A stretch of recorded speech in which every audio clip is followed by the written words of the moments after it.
So hello everyone, today is Monday, September 19th, 2016, and this is the Taos Institute special program that we have called Week in Dialogue with the Authors. And we were very excited to have the virtual conversation happening last week on the Ning Taos online community space, and today is our final webinar to wrap up that conversation. My name is Dawn Dole, and I'm the Executive Director of the Taos Institute, and I want to welcome all of you to this great event, the Week in Dialogue with the Author. And our authors this week are Sally St. George, Dan Wulff, Ron Chenail, Lynda Snyder, and Lynda Ashbourne. And they wrote together a book called Family Therapy as Socially Transformative Practice. And this book offers practical suggestions for infusing social justice into daily family therapy practice. And if you haven't had a chance to read the book, we invite you to purchase it and take some time with the book. It's really an amazing piece of work and quite a contribution. And I would like to just take a minute before we jump into our conversation today to invite each of you to say your name and where you are in the world and one thing that drew you to this conversation, this dialogue with the authors on the book Family Therapy as Socially Transformative Practice. So just one short statement so we can get into the bigger conversation. But Papusa, how about if we start with you? Well, my name is Papusa Molina, and I'm the Executive Director of the Cananquil Institute in Yucatan, Mexico. And what drove me is, well, I have never conceived my job separated from activism and social justice. My whole academic career has been on that line, so this is just another way to look at it. Great, thank you. Rocio? I am Rocio from Cananquil, and I'm the General Director of Cananquil, and we have been working in an article with Sally Ha about social justice and politics of collaborative and dialogical practices, and I know many of them that are going to present, so that I would like to know more about what they are thinking how to work in therapy, in family therapy and social justice. Great, thank you. Marcella. I'm very interested, of course, because I'm interested in the authors, whatever the authors have to say, if I'm biased. And on the other, I'm very interested, of course, in learning more about situating family therapy outside the intimacy of the therapy room, even if the process happens in the therapy room, that it has a broader impact and the broader issues are of great relevance. So family therapy and social justice have been two key concepts that are great interest for my work. So I'm very interested. Great, and where are you located? Oh, sorry, I am in San Antonio and I work at Our Lady of Lake University. Okay. But I'm from Texas. Yeah, great, thank you. David? I have to unmute. I had mine off because there was a lawnmower going in the back. I'm broadcasting from Vancouver Island, British Columbia, Canada, and I've been working for a number of years in developing a conceptual and facilitation pattern for helping families create circles of support around themselves and around their children, especially kids with disabilities. So both sides of the conversation, incorporating the sort of hard-won understandings of family therapy and elements of systems change, social justice, are very important to that. So I'm in a learning position here. Over. Great, thank you, David. Matilda? Hi, I'm from Sweden, and it's I agree with Marcella that I'm interested in the authors as well, what they have to say. I teach music, and what made me interested in this topic was that it was the relational part and transformation, and how through dialogue transformation and change can happen. Because I've seen in my work teaching that it's not just about music and teaching, but it's also about the relational and seeing a person change. So I'm interested in some ideas of how I can implement some ideas from the book. Great, thank you. Heather? Hi, I'm Heather. I'm in Calgary, Alberta, and I loved the book, and I'm using some of the ideas in my Taos dissertation, specifically around analyzing conversations that I had with couples. And so, yeah, like Marcella and Matilda, I'm drawn to the authors as well. Great, thank you. And then Stephanie? Hello, I'm Stephanie from Vancouver Island, and just echoing what lots of others are saying, just drawn to the authors for sure. Also, I'm doing research on the island around family inclusion and substance use service delivery, which is often a very individualistic way of working, and so looking at how family therapy can contribute to system change and transformative practices with people in relationship with substances. Thank you. Great, thank you. Is there anybody else that I may have missed? Okay. I'm going to turn it over to Sally, and I think what they're going to do is each of the authors is going to take a few minutes to talk about their piece in the book. And as you do that, can you just say where you are in the world also, and a little bit about what you do, your little bit of background, and then jump into your chapter.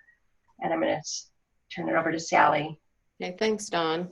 Hi, everybody. I'm Sally. I'm from Calgary. I teach at the University of Calgary and also supervise students and see clients at the Calgary Family Therapy Center. So I would never call myself an activist, and I haven't been an activist, but I do admire those of you who have engaged in activism throughout your lives and your careers. So because activism hasn't been part of my life, but practice has, and wanting to make a big difference has. We engaged in writing this book. Dan and I have been working for some time on trying not to do one thing at one time, but adding some pieces. So in our family therapy, we thought that family therapy had the potential to not develop a new model, but add some dimensions to family therapy so that we could make a difference outside of the therapeutic room as well. That kind of doing two things at once. And not because we were doing it, but influencing or engaging with our clients such that they might help with some societal changes. And we certainly know that our society could use some difference and some freshness and some different ways of operating. We weren't exactly sure how to do this, but we did have an interest in discourses and the degree to which discourses might influence families in the decisions they made, as well as the discourses that would influence or hold influence over us in the decisions we were making. The thing that we thought was most people think this way, or lots of people think this way, but what are the practical ways to do it? And when we talk about practical ways to do it, we're worried or concerned about how to speak it, how to hold this in conversation. And so it's one thing to, I think, be able to think things and recognize things, but it's another one to engage in conversation to make a difference. So that's where the transformation comes from, not adding a new model or major differences in therapy, but much smaller, more daily ways of doing that. When we talk about discourses, we are talking about the isms, but those are also very difficult, I think, to talk about. So we started talking about things that were more daily experiences that families might have, like what it means to be a good parent and where those ideas come from. Ideas about discipline, and where do those ideas come from? So I would say our conversations became, I like to think of them as very daily, very kind of down and earthy in the kinds of things that people are dealing with all the time. So we did that in our chapter, in the first chapter, to introduce things. And also in that chapter, I think one of the most, at least for me, one of the most beneficial questions I ask families when they come in is, after I find out what they say is problematic, I ask them how it's problematic, because I have no idea how things become problematic for families, whether it's because they're dealing with illness or children running away or, whatever it is, the dilemma that they're bringing forward. I need to know how it's influencing them and what they think about it. So for me, that's one of the most important questions to begin. And I like to ask that of families, and I encourage my students to ask that. In the community-minded family therapy chapter, this is an idea that's taken Dan and me a long time to kind of articulate, but it is the inclusion of discourses. We've been able to do that with research as well. And so it's, the reason we call it community-minded is because we're bringing the discourses into the conversations, but we also talked about different ways in which the discourses can leave those therapeutic conversations and have some influence beyond just what happens in the therapy room. It also is a matter of who we're including. We get very, inundated with the confidentiality thing, but I'm not sure that the ideas and experiences should be so confidential. That if society doesn't know these kinds of things are happening, nobody will help to do anything about it. So keeping those private struggles private has been a problem for us. We enjoyed reading and were touched by reading some of those articles, and we thought, well, how can we make that private without violating people and their dilemmas? And so bringing others into therapy has been a way of doing it. Bringing other ideas into therapy has been a way of doing it. And then also asking our clients the kinds of things that they do once they're outside of therapy. Some of the stories from our clients have been awesome, where they invoked some of the ideas in their workplaces or with the families of their children's friends, for example. Working transdisciplinarily is another idea that we have tried to envision, where if we just have a problem, everybody comes in and really they speak from their disciplinary homes, but we don't stay there, figuring that no discipline has any kind of isolated solution or a single solution to any of the dilemmas. So that's kind of just a basic take on the first couple of chapters. Dan, you want to? Okay, I could say a few things about the chapter on research and practice. This is a very big idea that we put into this book, but it's in other places as well. The idea that research and practice are really the same thing, but they get language differently. There's courses that say they're different. There's textbooks that say they're different. But in the barest form, a great practitioner or a good practitioner uses the processes of research as a topic of interest, investigates, collects information, puts it together, does something with it, practices it, checks it out, and comes back again and does it again. So this is what research is. So we try to trouble the distinction between research and practice for family therapists and all therapists, so that research, the idea of investigating your work, is back in the hands of the practitioners, not some kind of external group of people that come riding in on a horse, collect data, and then tell you later what you should be doing. So it's a very, I think it's a rebellious idea that researchers, practitioners are really researchers, and they can even help clients become researchers of their own lives. So we want to take research back from the big grants and the quantitative big data people, and put it back in the hands of practitioners to see what they can do with it. This is not to say that sometimes quantitative research or big data research can't be helpful, because sometimes it can, but we're concerned that it's gone too far. And so the practitioners are fully capable of researching their own practices, and the advantage of doing that is its immediate effect. So as you research what you're doing with yourself and your colleagues who share your practice or the clients you work with, you can have immediate impact. There's none of this waiting till it gets published, waiting till I get a grant, waiting for 6 months to do the analysis. So there's an immediacy factor. It also values local knowledge. One of the things about using scientific knowledge exclusively, it does away with local knowledge, knowledge of the practitioner and knowledge of the client. So in a number of ways, this chapter is trying to talk about reinvesting the ideas of research that are useful back into the hands of the practitioners where they are most useful. So that's kind of in a nutshell what that chapter is trying to say. Who's next?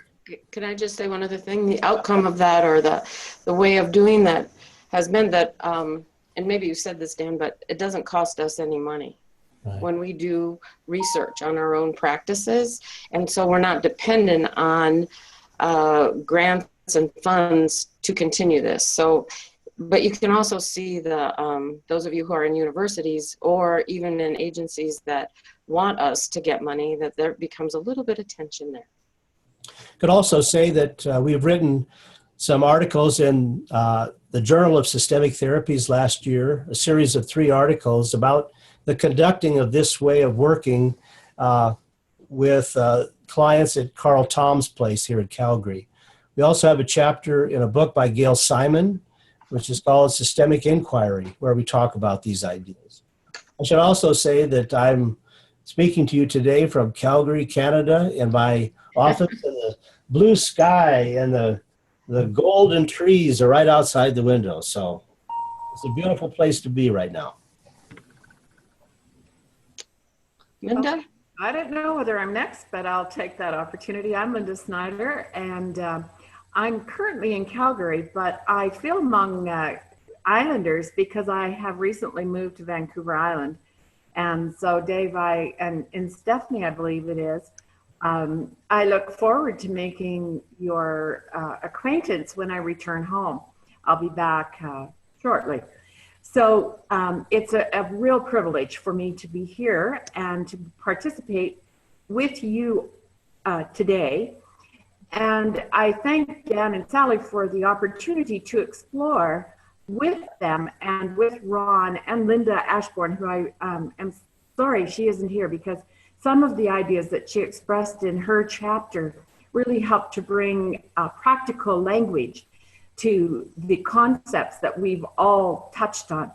So Dan and Sally and myself were working at the Calgary Family Therapy Center, and Dan and Sally had initiated a research project exploring moments when social justice talk occurred in family therapy and sort of the resultant effects of that. So I became curious, as somebody interested in training family therapists, what kind of activities and experiences support students in learning how to raise concerns, particularly sensitive concerns, around social justice issues in family therapy. So being that curious sort, I began to ask questions and found out that many of the trainees that were at the center, and then we broadened that and found out, oh, guess what? We put our finger on the pulse of a concern that actually this concept and ideal of social justice is not readily understood by many therapists. They have some kind of an idea, they want it's an ideal they uphold, but when it comes to, well, what do I do with it in therapy? How do I actually encourage more just practices, both within families and within the broader context? There was a bit of a void. But to complicate the matter further, there was embarrassment and a sense of vulnerability for them because they didn't want to appear to be people who were not concerned about social justice. So there was a silencing. And we tried very hard to open up space. And so that was our question.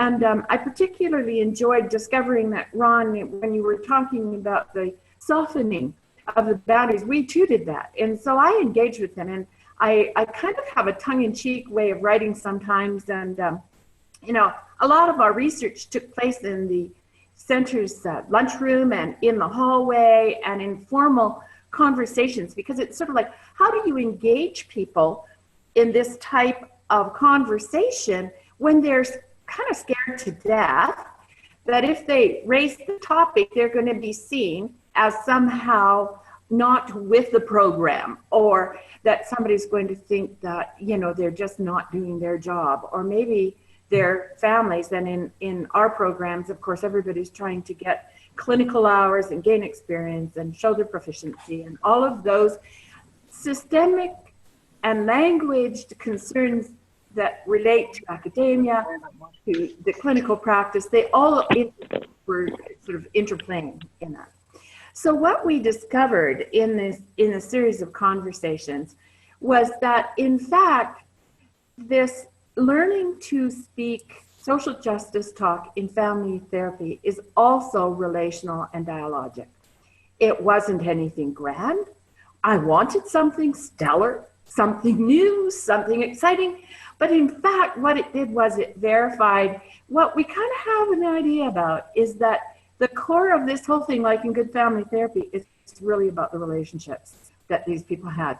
So they talked about how they would go into their supervisor and feel quite concerned or maybe shaken up by the exposure they'd had to the injustices that occur within family systems when they're in the room, and how sometimes they too were dismissed or marginalized during the conversation, and how it was helpful for them to have a group of people and from different disciplines. So Sally, I think you talked about that, the importance of bringing people from different disciplines together, and how that then led to them seeing that instead of these conversations and these shared practices creating emphasis on differences, it actually brought together and highlighted similarities and commitments that could then be built on, which took them out into the broader society.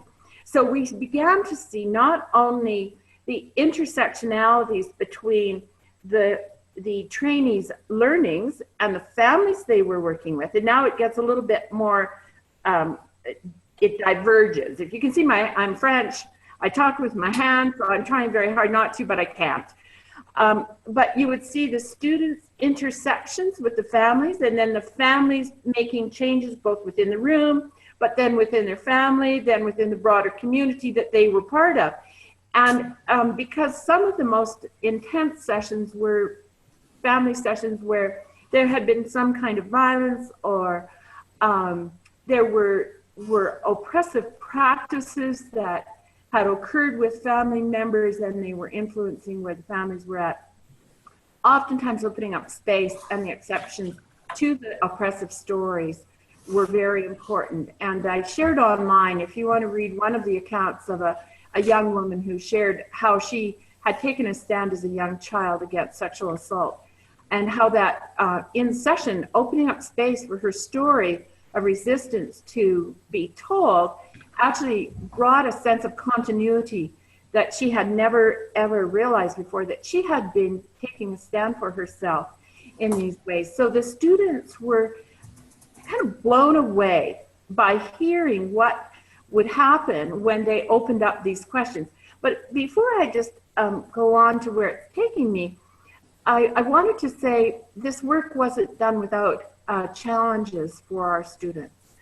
And there's such a need for them to feel the support, because not only did they struggle with their own sense of vulnerability, but they also really were concerned, how do I maintain the therapeutic alliance and still open up space in the conversations to talk about oppressive practices and the resistance to these oppressive practices, and then go from there with the families. So there were a number of times like that when we realized, I was thinking of you, Matilda, with your music and how you wish to build.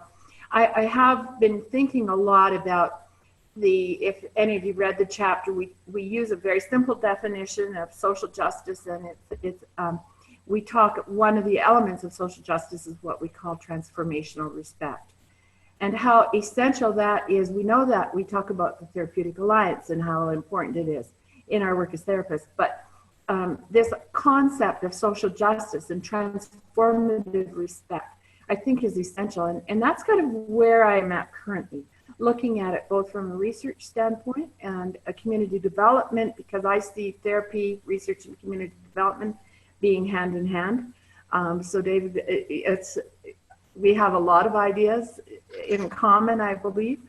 And where that takes us when we consider that the foundation of all of these practices really is relational, and it's conversational, and how we language. It's not only what we do in terms of our actions, but how we incorporate and develop the meanings with language. So I'll turn it over to you, Ron. Thank you, Lynda. Can you hear me okay? Yep.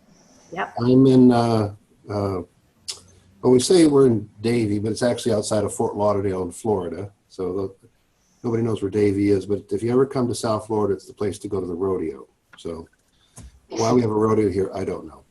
But I'm at Nova Southeastern University, and thanks Sally and Dan for inviting me to be a part of the book and to be a part of today's conversation. I wrote the chapter with three of my colleagues, Arlene Brett Gordon, who is a PhD in family therapy, and she directs our clinic here at the university.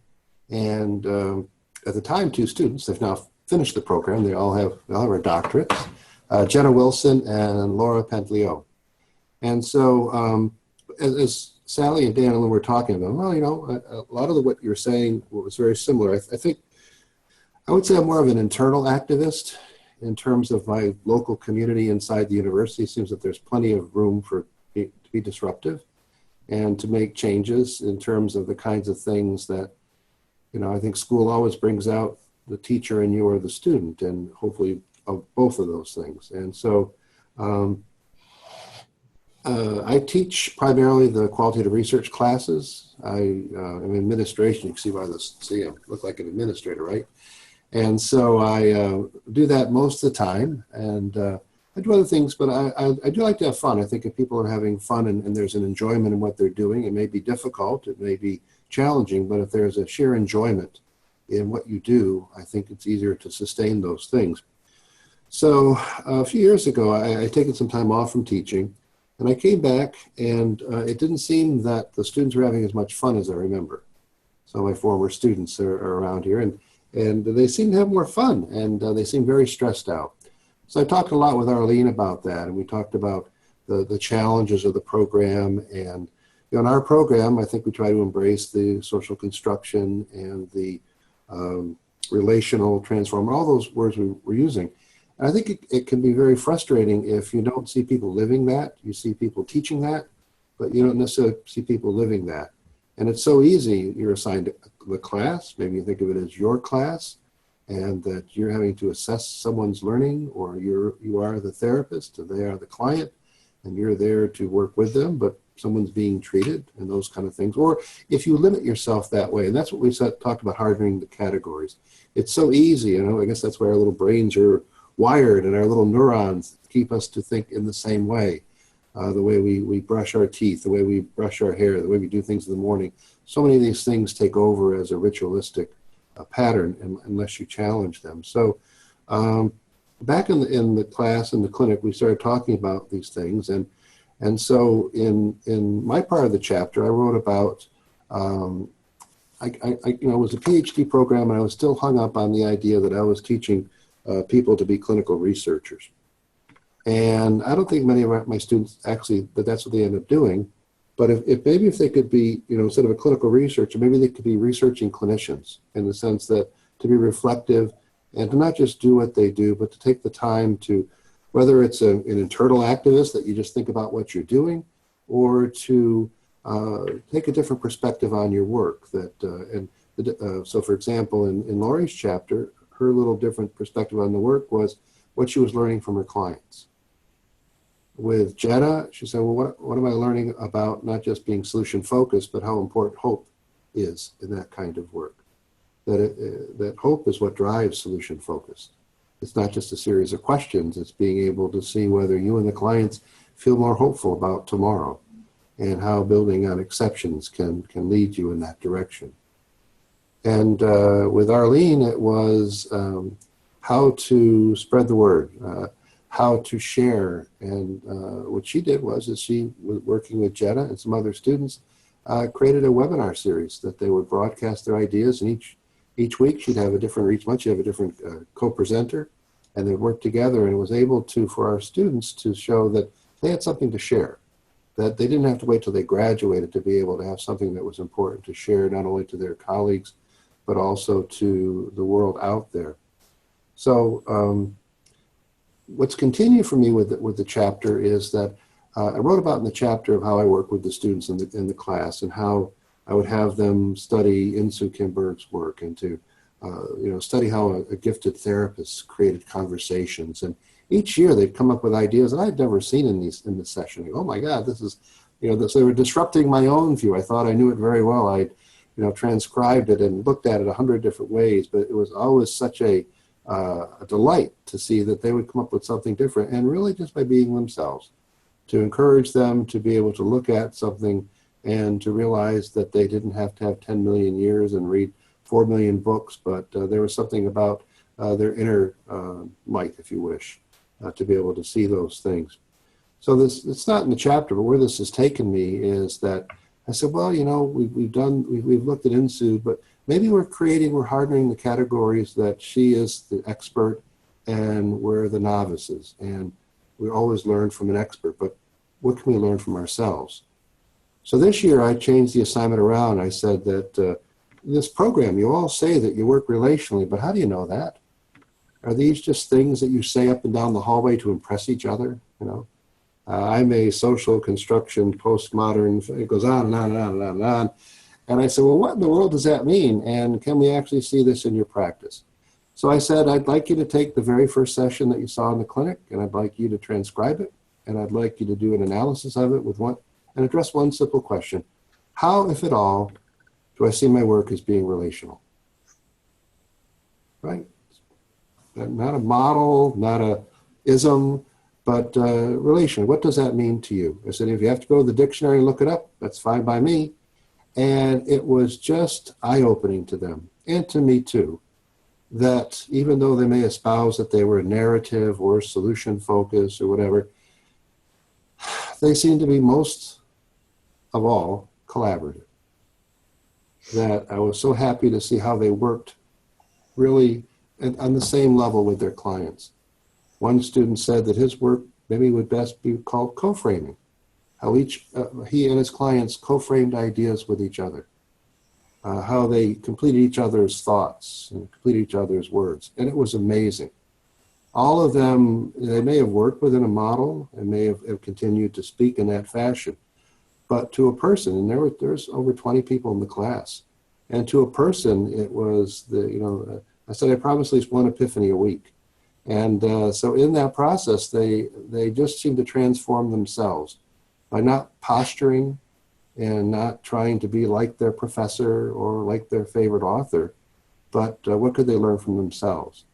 So we've continued to do that. I think that's the kind of activism that I like to do, called active learning, if for that matter, activist learning, is to get them involved in their own work. And some of them said, oh, geez, I don't know if I was very good in that first session. And we came to learn, maybe there was a reason why you came to the program that we have. Maybe you've always been collaborative. And maybe this is always something that maybe you couldn't put a word on it, but it was something that was you. And that in the process of taking the time to look at your work, it's how you can transform yourself. And I don't think you can be very good at transforming other systems or other people unless you're willing to transform yourself. So that's what our chapter was about. Thanks, Ron. Just real quickly, I thought that I would just speak for Lynda Ashborn because she wasn't able to be with us today. But if you'd like to refer back to her chapter, she offers a wealth of questions that she asks her supervisees who are all studying family therapy. But these questions are really asking them to locate themselves, to understand their influence.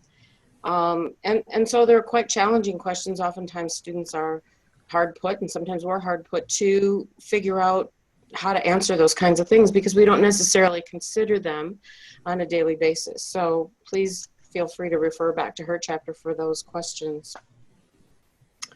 I think what I would say after listening to us and reading everything multiple times is that our idea of activism is that it comes in a few moments at a time. It's not a big process. It's not a march. It doesn't involve signs. It doesn't even involve engaging lots of people simultaneously. But I do think that we each have the potential to engage in transforming practices, again, a few moments at a time. So for me, that's doable rather than something that's a lot larger. And it also can happen on a daily basis. We've done most of the talking.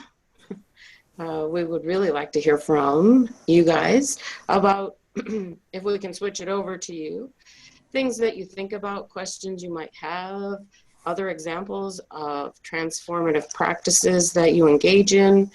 And it's hard, like Ron was saying, you have to go back and identify because it's difficult, we think, but well worth the practice and the exercise of doing that.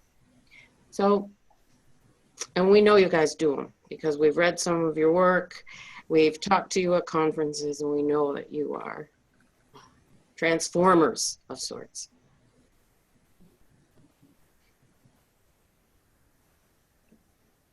No need to be shy. We know you guys are not shy. Okay. I have a question.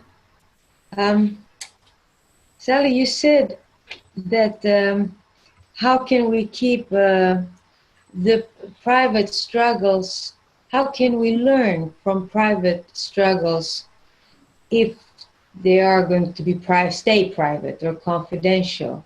I find that question very important because there are so many cases, so many situations that I've noticed that there are so many things that I'd like to share about my struggles that my students have.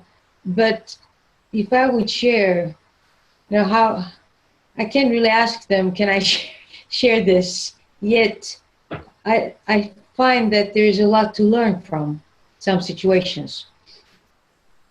Well, one of the ways that we have done that is we don't share the individual struggles, but we noticed patterns across, for example, our client caseloads, or when I would talk to my colleagues at the center, I would ask them if they're seeing this kind of a trend or similar dilemmas. And what I mean by similar is they're still unique to each family, but they kind of all are located in a similar pattern. For example, discipline. Working with parents and children, a lot of times discipline was, it was about punishment. As I listened to my parents talk repeatedly, I heard punishment as really what they meant by discipline, and also how they enacted it. And so it allowed us for me to talk about with my colleagues different ideas that we might be able to talk about discipline perhaps as guiding our children. So that would be an example. Maybe you guys, Dan or Lynda, Ron, have other examples about the private?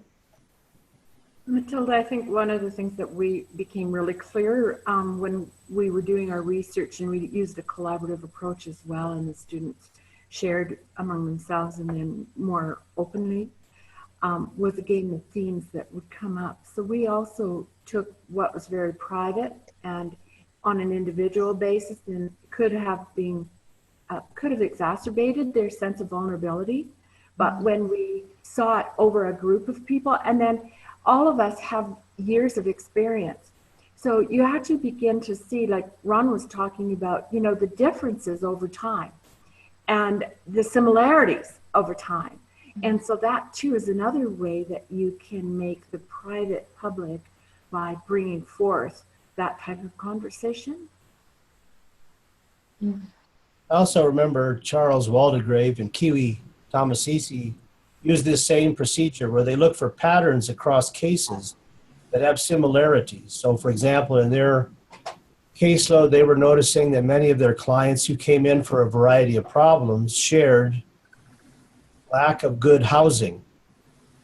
So there's ways that you can see patterns that impact people's lives, and those patterns are what you're focusing in on rather than the individual family or client who articulates it. And if you're looking for some of the social justice issues, you are looking for those bigger patterns. You're looking to train your eyes to see those kind of structural things that these families and clients live within, that stress them in ways that lead to these kinds of behavioral outcomes that most therapists focus on. But it's nice to be able to trace back those behavioral problems that people face to those social conditions of their lives. And those things we can share because they're not housed within one individual story. They're housed within many stories. Yeah. Just one more comment about that. We had Vicki Reynolds here with us for the last few days, and she was presenting to our students to begin their semester. And listening to her repeatedly in each of the different classes was really enlightening for me. And while I've heard her before, I think given that we're paying more attention to justice issues, and she talks about justice doing, her talk was quite meaningful because she also talked about finding ways to analyze ideas and things. So she gave the example of trauma, how trauma is now quite a therapeutic phenomenon, and there's a lot of talk about trauma, and there's a lot of talk about treating trauma.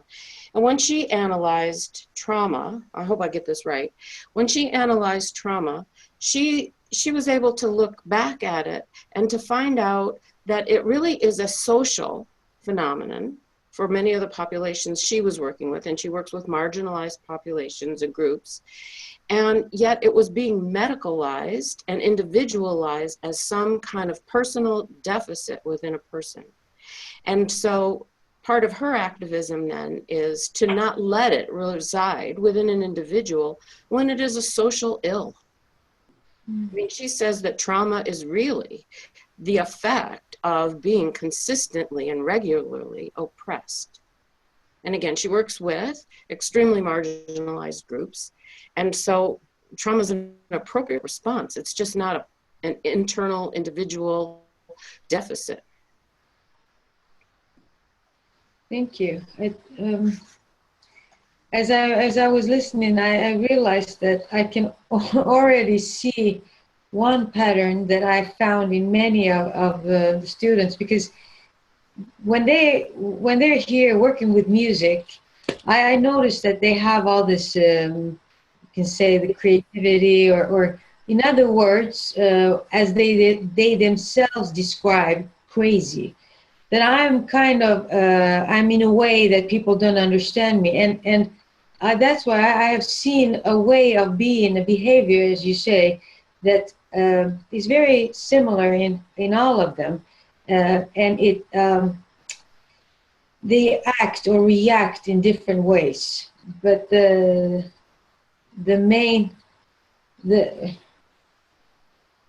can't describe it. But what the problem is, or you could see that I see in all of them, is a behavior they have. So it's true. That's one thing that I can look for. And yeah. Okay, and I want just to say two things that I'm going to do it as little as possible. One is that it worries a lot to us, this idea of the big discourse of social justice, because in one point it becomes a big discourse and then you cannot move. It seems that you cannot move from there because if not, you are not being just in doing social justice. Right. And I think it's a really big word, two words that many times we don't have the possibility, or we're just fighting against the idea of social justice as a big discourse, and it has to be relational if we are working from this perspective. So this has been a very difficult term that it has been used, and most from narrative therapy, it has been more difficult for us to have a dialogue between them and us about the big word. And the other one is, thank you, Ron, for your questions, because we were talking while you were talking about this, Papusa and I were talking that in this semester I am doing the supervision class, And I'm going to ask all my students what do they have learned from their clients, and I'm going to do an everyday practice research from that question. So thank you. Yeah, and what kept me thinking about is also how do we get, the post-structuralist discourse of oppression and marginalization, etc., it becomes categories into which we start placing people. Just recently, I was given an article to read. They wanted my opinion about a woman who worked with grandmothers in territories in Colombia that have been there have been a lot of displacements because of the war on drugs and everything, and she had all this idea, and she was afraid entering this district where she went to talk with these women, and she was a little bit surprised about how these women, given all these conditions of oppression and marginalization and awful condition, these women have constructed their lives in a way that they are meaningful to them and to their grandchildren, that many of them are raising grandchildren. And they are raising them as, quote unquote, happy people. And how could happiness happen within these constructs? And I think that we need to be careful sometimes.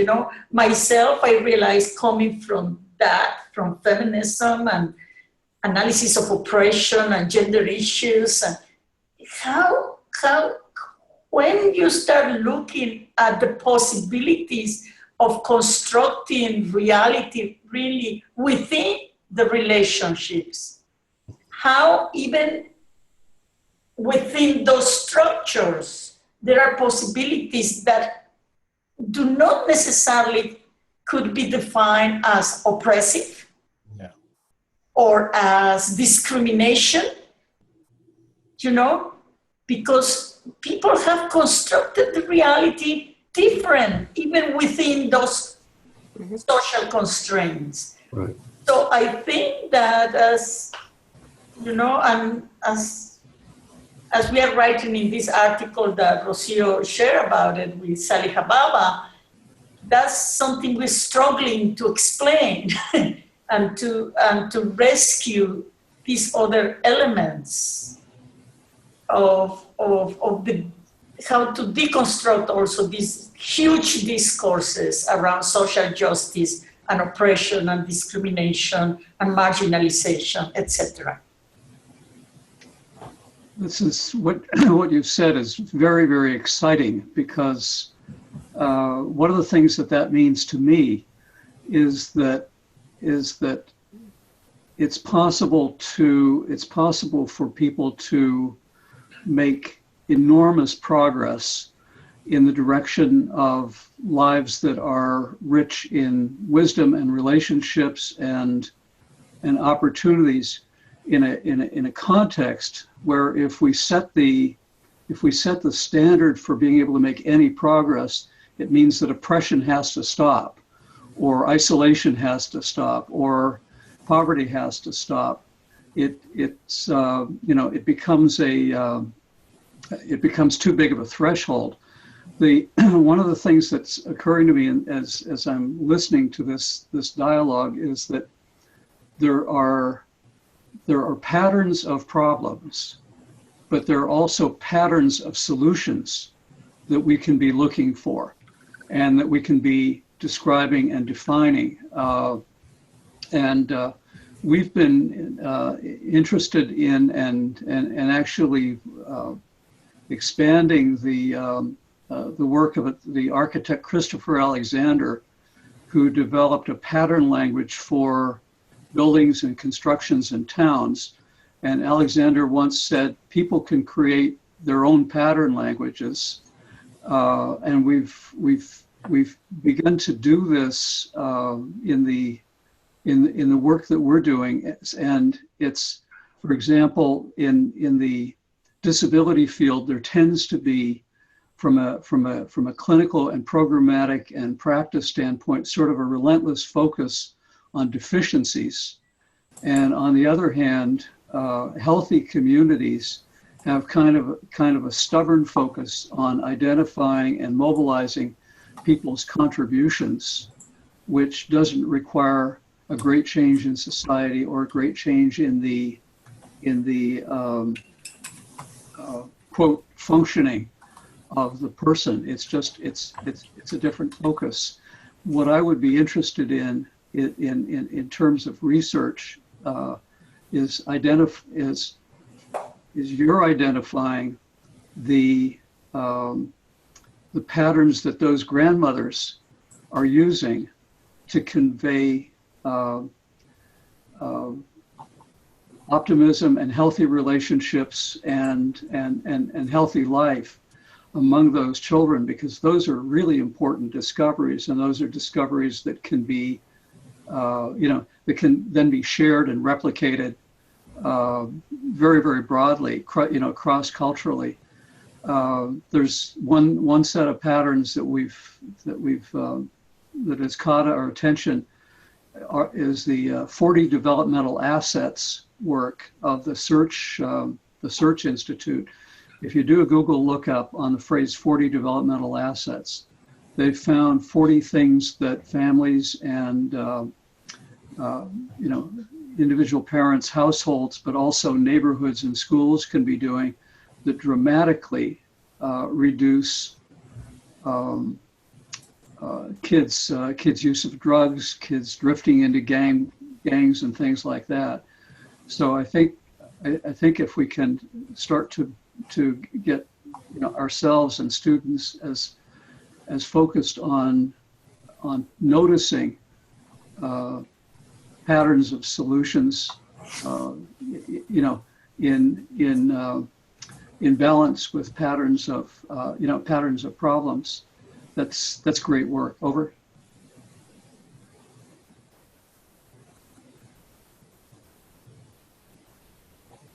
I've been hesitant because I want everybody to have a chance to participate, but I was thinking, Papusa, what you were talking about with your grandmothers and the patterns, Dave, that we were talking about of solutions.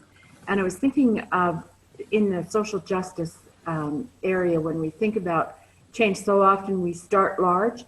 And actually I was thinking that of a story, I'll tell you very quickly, a young woman who had been sexually assaulted within her family structure for years.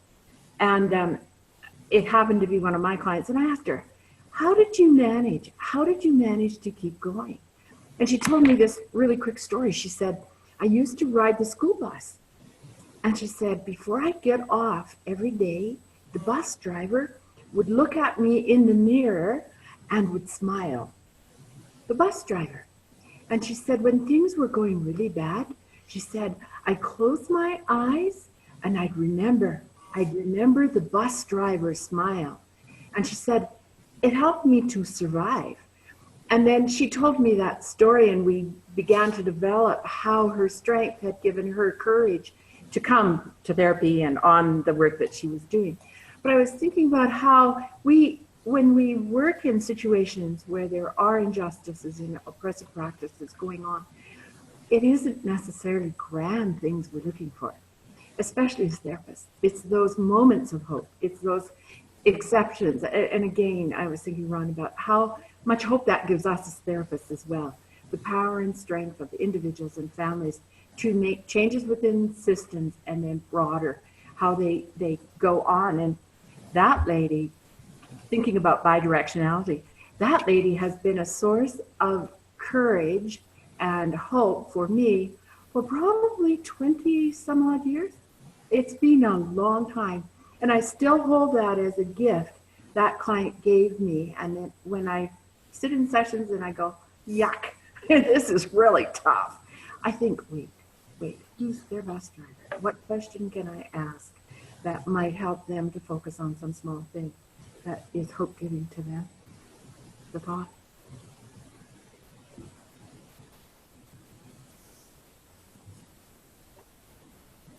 Other ideas that you'd like to contribute about transformative moments or the idea of transformation or justice within your own work? I would like to ask a question for Lynda, Sally, Ron, and Dan. So the conversation about social justice usually takes place in contexts that are not really that just. Thinking about the practice of research itself, academia, teaching. So I'm wondering about how this work has had an impact on you in your positions, in the context in which you work. How has this been transformative for you? That's a good question. Well, since I made this switch over to looking at what we call research as daily practice, I haven't lost an appreciation for other kinds of research, but the only kind of research that speaks to me when I'm working with clients. In fact, I don't even talk about the work I do with clients as therapy or counseling. It's almost like we're investigating something together. We're researching it together. And so the whole metaphor of therapy kind of drops away. And we're in some kind of mutual project of trying to understand something. So my language has changed. So therapy speak is kind of dropping out. And when I drop the language, then I find that I have new questions. Then the questions of inquiry then drive me. And I'm no longer trying to do interventions or try to measure outcomes, all that kind of language. We've had some students who've done a research project where they've dropped doing therapy and just become researchers of those people and just ask them questions without any intent to try to help them about what their life is like. And the result of that is consistently the clients think that feels more like therapy, and the therapist seems to be more effective. So it seems like when you give up all the interest in trying to be a therapist, that may be when the opportunity comes where you're most influential. I'll just jump in quickly, Rachel. What Dan says really resonates with me. One of my points of change has been learning to trust what years and years and years of mentors have said to me, Lynda, learn to trust the process. And I have a tendency to want to manage the process rather than trust the process. And as I have worked more collaboratively with the students, there were 10 students involved in the study, and many of the ideas today, I feel like I'm taking credit for somebody else's work, but I wish to give them credit because it is their work. And as I was able to learn to work collaboratively with them, their ideas are fantastic, same as clients, right? They excite us as clinicians. And I was able to relax. And the work took on its own energy, and the changes that came were so exciting for them.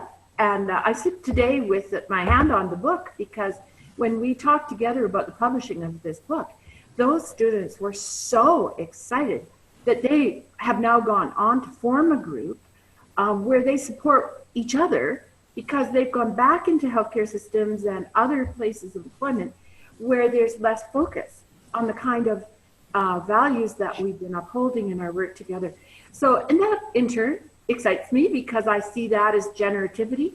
And, so yes, change, but I would say the core is I've been able to relax because I can trust. I'm beginning to learn at my age, beginning to learn what it means to perhaps trust the process. I think for me, it's been, I thought it had to do with age, but I think maybe it's not so much to do with age as it is with experience with this, is I've developed over time a greater, I think it's a healthy skepticism But I'm not so anxious to jump in and say, oh, I think that's a great idea for some solution or some program. I think it needs investigating. I think it needs questioning about who's going to benefit, who's not going to benefit, what are the unseen potential implications, and let's look at it kind of from a 360 view before we move forward. So the skepticism sometimes, I think, puts me in a place of making me look like I might be obstructionist, but I don't want to create more dilemmas, more problems, more ickiness than there already is. So I call it a healthy skepticism. I thought it was kind of funny when I was listening to Vicky. She called it a hopeful skepticism. There you go. I guess for me, it's, feeling the process.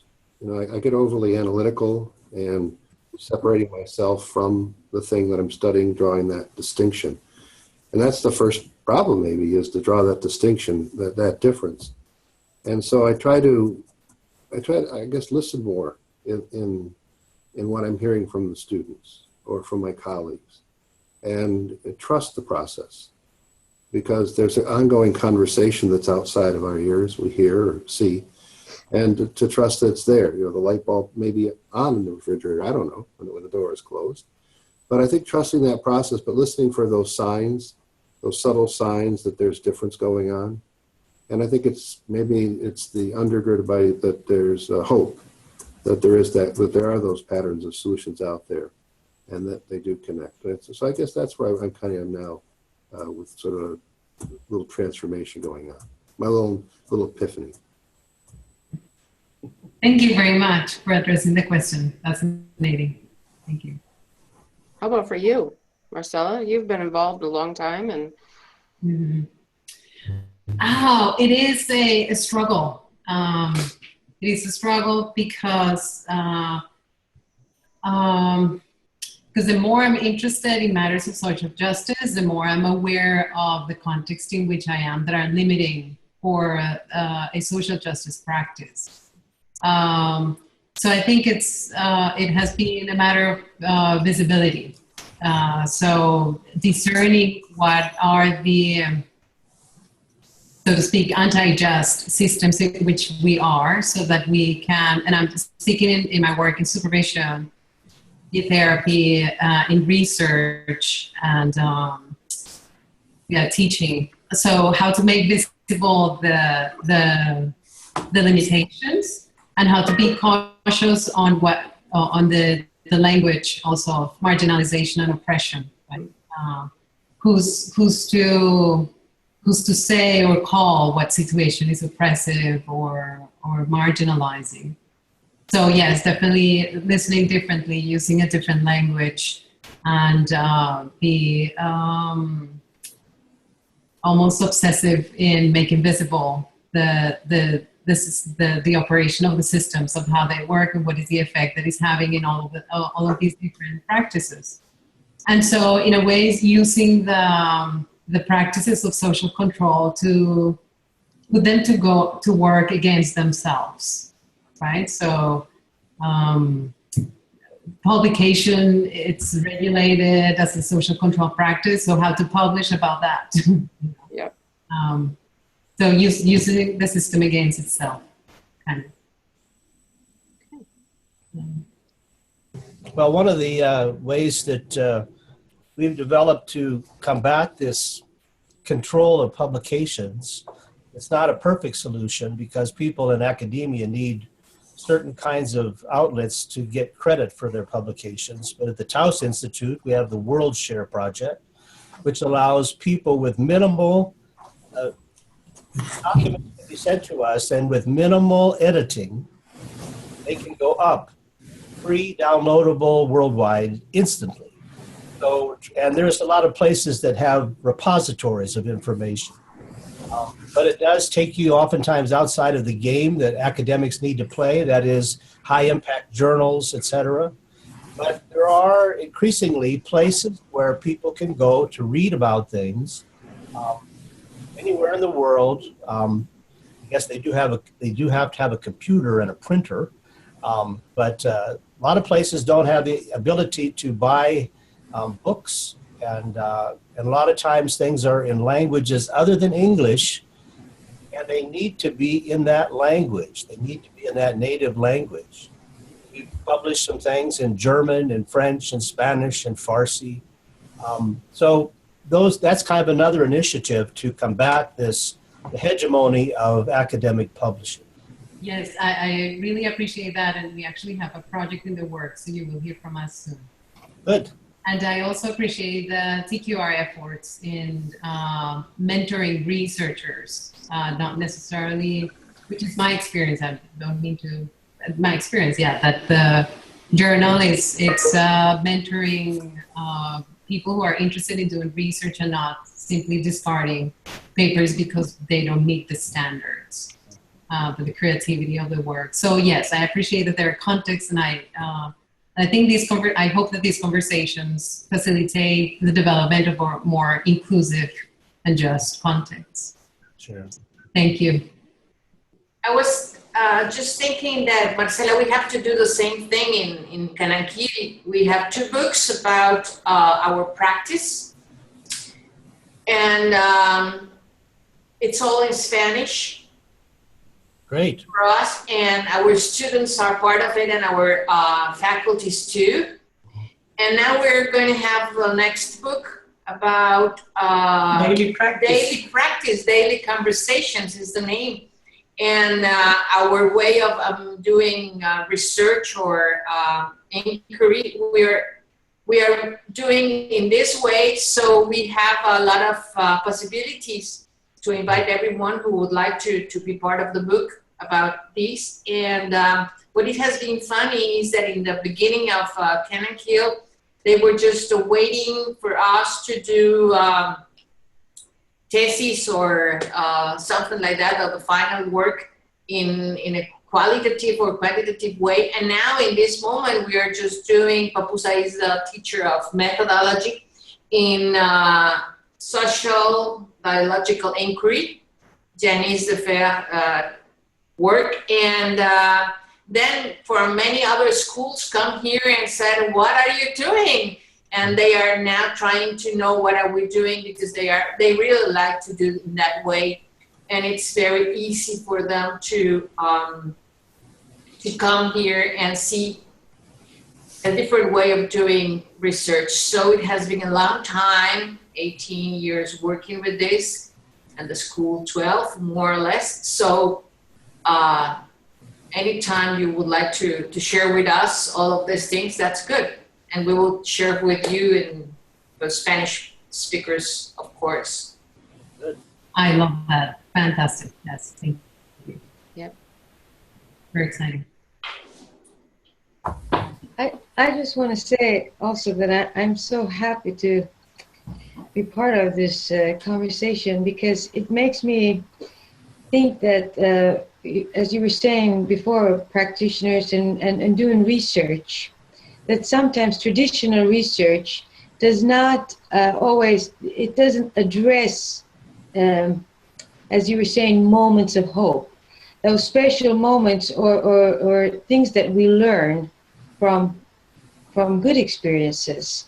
And to be able to share those moments are also, there's so much knowledge in it. So just by listening, it makes me realize that research is also about bringing up what's good and what works. So I'm really happy for being able to hear all these good stories. I was just looking at the root of skepticism in the etymology dictionary, and it originally meant from the Greek to reflect, look, or view, and it's related to scope, behold, look, consider, rather than doubt. Mm-hmm. It's taking that, it's stopping the critic in some ways long enough to actually see what's going on. Over. Well, you probably all heard of Ken Gergen's book about future forming research. If you haven't, that'd be good to look at. His premise in that article was that we should study those things that we want to see more of. Usually research is about that which was or is currently. But if you're wanting research to be interventive, it should be actually focused on that which you'd like to see more of. So rather than talk about how people are destroyed or hurt by a condition, maybe you could talk about how they survive it or have resilience. And that way research can actually help bring these things about. On the other hand, if you study things about how things are all broken down or the way they were, you may be just re-inscribing that.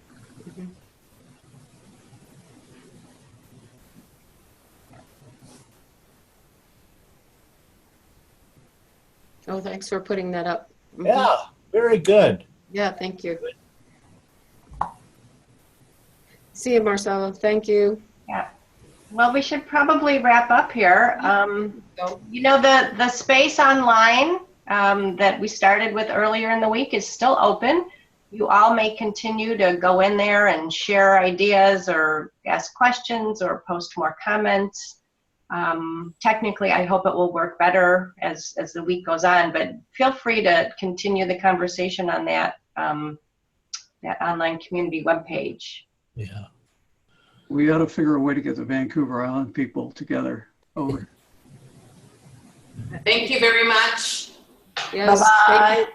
Rocio, And I just want to thank all of you for participating and thank the authors for this. It was just really a rich opportunity to get together on these ideas. So thank you. Thanks. Thank you. Let's continue. Yeah. Bye-bye. Thanks for hosting this, Don.